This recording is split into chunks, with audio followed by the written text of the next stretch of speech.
केंद्रीय शिक्षा मंत्री धर्मेंद्र प्रधान का इस्तीफा तो हो गया है, लेकिन कॉकरोच जनता पार्टी का आंदोलन खत्म नहीं हुआ है। वो इसलिए क्योंकि कॉकरोच जनता पार्टी जिन जिन मांगों पर अड़ी हुई थी, उन मांगों में से 2-3 मांग ऐसे हैं जो अब भी पेंडिंग से, उनका डिमांड लगातार किया जा रहा है।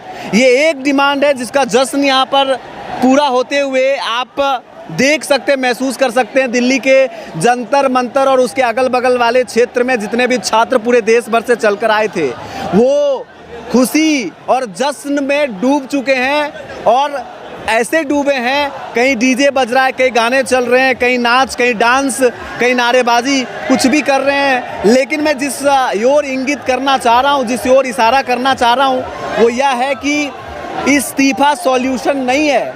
और लोग ट्विटर पे ट्वीट कर रहे हैं कि अब धर्मेंद्र ही अभी तो धर्मेंद्र ही गए हैं, अब नरेंद्र की बारी है और अकाउंटेबिलिटी तय होना शुरू हो गया है। अब कौन कौन जिम्मेदारी लेंगे, छात्रों के लिए गुनहगार कौन है इस देश में, उसकी जिम्मेदारी लेनी शुरू हो गई है। और ऐसे में मैं आपको बता दूं कि प्रोटेस्ट इसलिए जारी है सीजेपी का, क्योंकि सीजेपी ने डिमांड रखा था कि पहला तो धर्मेंद्र प्रधान का इस्तीफा, और सीजेपी की 2 और मांगे यह थी कि जिन छात्रों ने आत्महत्याएं की थी, उनके परिवार को मुआवजा के तौर पर 1-1 करोड़ रुपया देना है।